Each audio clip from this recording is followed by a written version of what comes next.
Time for Snowball to read Cicero's journal to everyone else in the Dark Brotherhood. 18th of Evening Star, 4E186. As I begin this new phase of my life, I have decided to finally keep a journal. So much has happened to me thus far, both within the Brotherhood and without. When I think there is no record of what has transpired, it almost seems an affront to Sithis himself. So I am determined to make amends. Yes, the Dark Brotherhood has its own scribes and chroniclers, but it is their solemn task to record those events deemed important to the organization as a whole. Let this volume serve as the personal record of one man, a lowly assassin who has pledged his blade and his life for the Dark Brotherhood. 23rd of Evening Star, 4E186. I have arrived safely in the... What? Trinidahal Sanctuary, and have been greeted warmly by Rasha and the others indeed. The level of support and acceptance shown by my new family is rather overwhelming. For the sanctuary knows suffering, knows sorrow, for the ghosts of purification still haunt its halls. So, who better to understand the plight of a brother who has lost home and heart? Who better to comfort one whose sanctuary is no more? The Brahma sanctuary may be gone, but my dearest brothers and sisters will live forever in my dreams, just as their souls live forever by the dread father's side. First of Rainhand, 4E187. Completed the Baroness contract. She died well, her handmaiden less so. 12th of Rainhands, 4E187.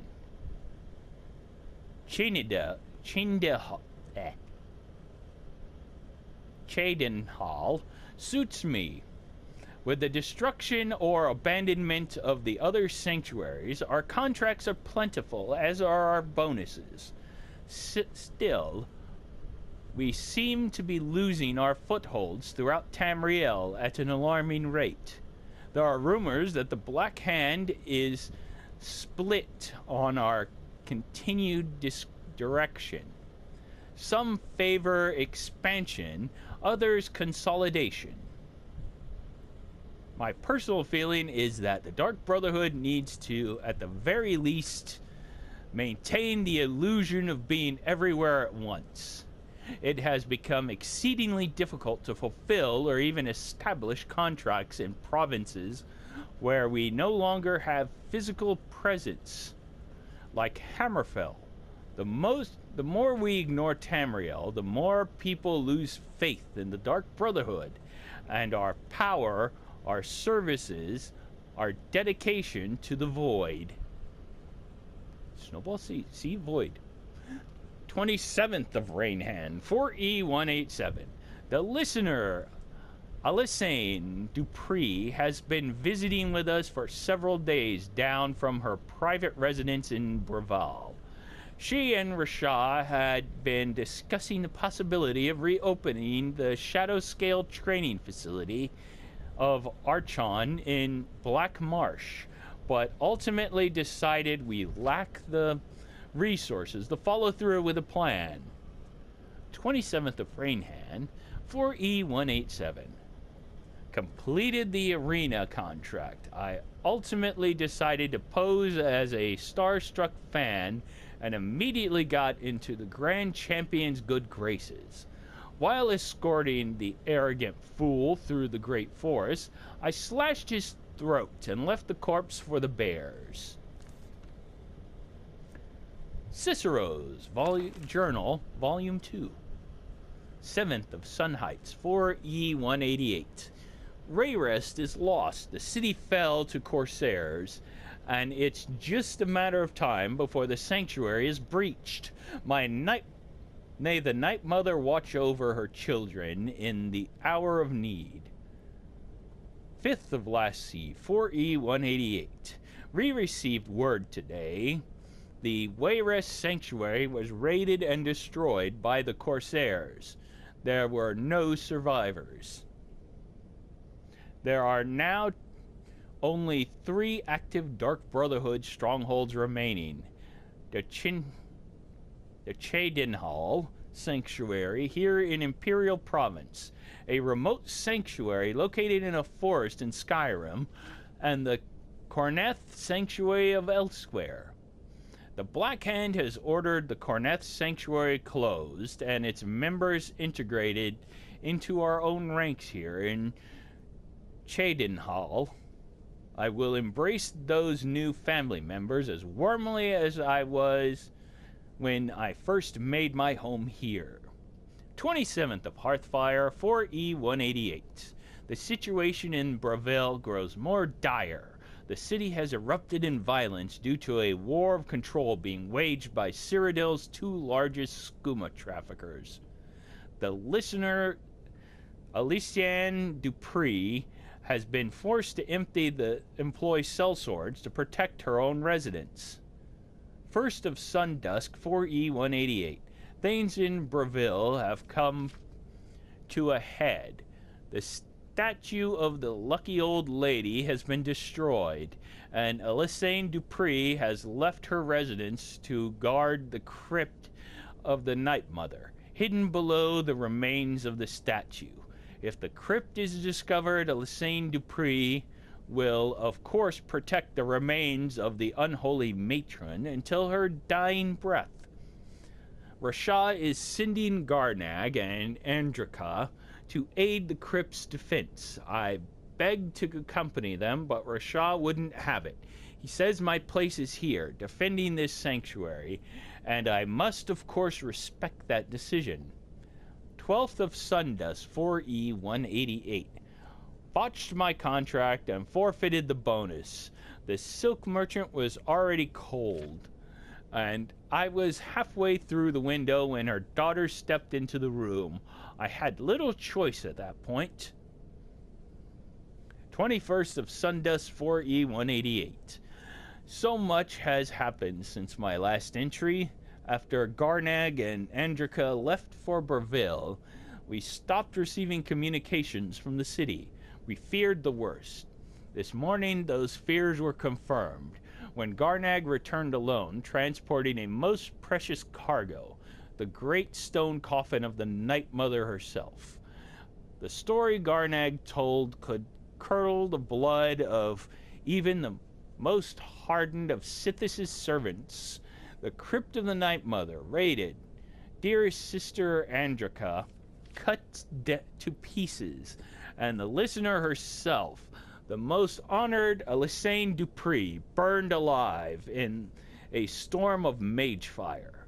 Garnag, though gravely injured, he will most certainly lose his right eye, managed to fend off the attackers and transport the Night Mother's coffin safely out of the city. He has been on the road making his way back here since that tragic night. Cicero's Journal, Volume 3. 23rd of Sundusk, 4E188. Now that things have settled down, the reality of our situation has finally come to bear. We are a dark brotherhood without a listener. With no listener, the Black Sacrament will go unheard. Surely the Night Mother will speak to someone soon, thus choosing a new listener to take Aliciane Dupree's place. Until that happens, though, we must take to the streets. We must hear the pleas of the desperate and vengeful. The people of Tamriel must not know. The people of Tamriel must not know, must never know, that their prayers to the Night Mother are going unheeded. 24th of Morning Star, 4E189. It is a new year and 2 months since the Night Mothers first arrived here at the Cheydinhal Sanctuary. Cheydinhal. And still the unholy matron has not seen fit to speak to any of us. And so Rasha has decided to revive an ancient Dark Brotherhood tradition, the appointing of a keeper, a guardian whose sole duty is the safeguarding of the Night Mother's remains. The remaining members of the Black Hand will make their decision tomorrow. 25th of Morningstar, 4E189. I have been chosen by some incomprehensible twist of fate. The Black Hand has named me the Night Mother's keeper. In all honesty, I am both incredibly honored and deeply saddened. This means the end of my contracts. I'll be lucky to lift the blade again. Thankfully, Rasha has promised me one final contract before I accept my new duties. 30th of Morningstar, 4E189. The Jester lies dead. My final contract has been completed. Oh, how he laughed and laughed until he didn't. 3rd of First Seat, 4E189. I have settled well into my new role as keeper. It is my duty to not only keep the Night Mother's shrine clean and the candles lit, but to tend to the body as well. The Night Mother's crypt was a consecrated place, shroud-kissed, absent of sunlight, and safe from the world above. Removed from there, the remains are subject to the filth and corruption of the living. The body is perfectly preserved, so the concern is not physical, but rather spiritual. The remains must be sanctified regularly so that they may continue to serve as a conduit for the Night Mother's soul. Our matron's eternal spirit may travel the void freely, but it is through her own earthly remains that she communicates with the listener. And so I wash the corpse weekly with the requisite oils, recite the ancient incantation, and personally see to the extermination of any insects or rodents. If the Night Mother does not speak, it will be because she chooses not to, not because she is unable. This is my responsibility. This is my vow. 12th of Midyear, 4E189. Months and months and months, and no listener. Why won't the Night Mother speak to me? I am worthy as keeper, but not as listener. I protect Our Lady, keep her sanctified, but still she will not grace me with her voice. 4th of Sunheight, 4E189. So long since I worked my blade, so long since I saved a soul. But I am now keeper, no longer a taker. I think back fondly on my hours with the Jester, his laughter, his screams, his pitiful cries, and then, as the end drew near, his laughter once more, merry in death as well as life. I was honored to know him. CICERO's Journal, Volume 4. 1st of Hearthfire, 4E189. Chindel has erupted into violence and chaos like so many other cities before it. The sanctuary has remained unbreached, but for how long? Our numbers are few, with no speaker, and with no speaker, the contracts have dwindled, almost to nothingness. Rasha's hold on the sanctuary is slipping. 26 of Frostfall, 4E189. Silence, deafening silence. In my head. It is the silence of death, the silence of the void, seeping into me through the mother. The silence is hatred, the silence is rage, the silence is love. 4th of Evening Star, 4E189. Today, Rasha declared himself listener, claiming the Night Mother spoke to him at last. But when questioned, he could not name the binding words. Liar, deceiver, his charade must not stand. 5th of Evening Star, 4E189. Rasha is dead. As commanded by the silence, so did I obey. I did not wield the knife, oh no, but dipped the honey softly sweet into Garnag's eager ear. He is a good brother, a loyal brother to both Cicero and our matron. He did the deed gladly. 10th of sundawn, 4E 190. Only 3 of us left, Cicero, Garnag, and Pontius. 15th of sundawn, 4E 190. The Night Mother remains silent. I remain unworthy. The sanctuary remains doomed. 3rd of first seed, 4E 190. I can hear it, deeper and deeper, louder and louder, punctuating the silence like thunder on a calm evening. Laughter.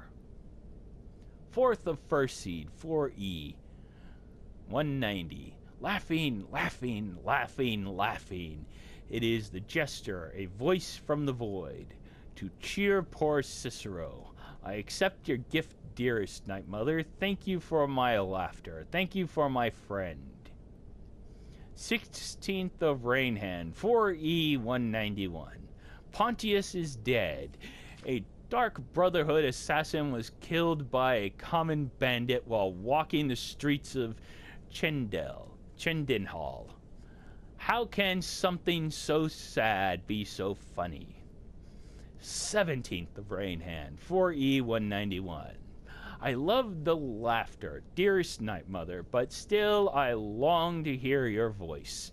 It's not too late. Speak to me, my mother, speak to me, that I may set things right. I can save the sanctuary, I can save the Brotherhood. You can have the laughter, take it back, an exchange then. The laughter for your voice. 2nd of second seed, 4E 191. It is not safe to leave the sanctuary. We'll stay here. All is well. Oops. 29th of last seed, 4E 191. Garnag is gone. Gone, gone, gone, gone, gone. Left to get food, but he'll be back. It's only been 3 months. 3 months. 3 months. 3 months. 3 months. 3 months. 12 months. 4 sloths. 21st of sundusk, 4E 192. Cicero is dead. Cicero is born. The laughter has filled me so very completely. I am the laughter. I am the jester. The soul has served as my constant companion for so long, has breached the veil of the void. Finally and forever, it is now in me. It is me. The world has seen the last of Cicero the man. Behold Cicero, fool of hearts, laughter incarnate. 28th of sundusk, 28th of sundusk, 4E 200. Found the old journal, decided to write a treatise on silence, sound, darkness, and light. How long has it been since the Night Mother first came here? How long since I was made keeper? How long since I became the fool? Since I've been alone? Since Chendenhall fell? Since they started pounding on the door like so many hammered heartbeats? It is dark in here and quiet. Poor Cicero no longer hears the laughter, for he is the laughter. There is no listener in Chendenhall. No listener in Cyrodiil. No listener in me. We must leave here before the sanctuary falls, before the Night Mother burns, before the Dark Brotherhood withers, before the laughter dies. 29th of sundusk, 4E 200. I took a stroll and spied a maid, but matron's duty stayed my blade. So busy now, I miss the thrill. If only I had time to kill. And now, the final volume of the journal. 30th of sundusk, 4E 200. I have written letters so polite, so official to Astrid in Skyrim. Her sanctuary still stands, still operates, but how? No listener means no black sacrament. No black sacrament means no contracts. Her family can abandon the old ways and still survive, still kill, but is that family still brotherhood or something else, something new, something different, something wrong, something wrong? Still we must go tomorrow. We set sail, float on a boat, through the moat called the sea, her and me. 22nd of Evening Star, 4E, 200, 666666666, sick of rocking, sick of the rocking, tossing, rolling, throwing upon the gray waves. I've been reading of Skyrim, of the good old days, the old ways. There was another sanctuary once, a Dawnstar sanctuary, good, ancient, and strong, blessed by Sithis. Cicero will go there. No need of Astrid. The mother and I will settle, and she will speak to me, finally, and we will build the old ways anew together. 23rd of Evening Star, 4E200. The passphrase is mine. I have found it in a letter, ancient as the sanctuary itself. The black door will ask, what is life's greatest illusion? I am to answer, innocence, my brother. Finally, a space, a place to call my own, a joker's retreat for the fool of hearts. 4th of First Seed, 4E201. The sanctuary is home as I had dared hope. Cool and dark and lovely, my sanctuary from all. I know it's every corner, every hall, every shadowed nook, an alcove, my sanctuary. The guardians know me, recognize me as keeper. They leave poor Cicero alone, the big ugly beast.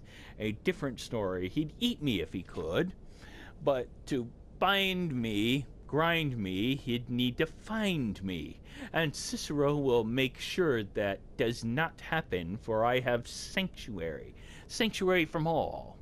13th of First Seed, 4E201.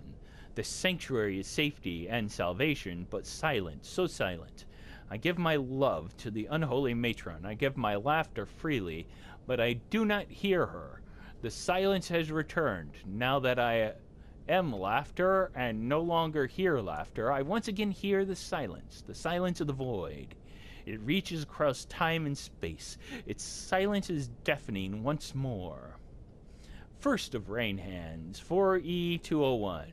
Mother and keeper must go. I am not the listener and never will be, but I am the keeper. I must serve my mother's will above my own. I must find her listener. I must teach Astrid the error of her ways, the beauty and necessity of the old ways. I have sent the letter to Astrid. We leave soon, but Cicero will keep this sanctuary as his sanctuary. A place to rest and ply my trade, for I once more take up the blade, and send some lucky souls to him when laughter strikes as fits my whim. That was the insanity of Cicero and all of his journals. If you've gone insane, please seek help. Have a good day. Bye-bye.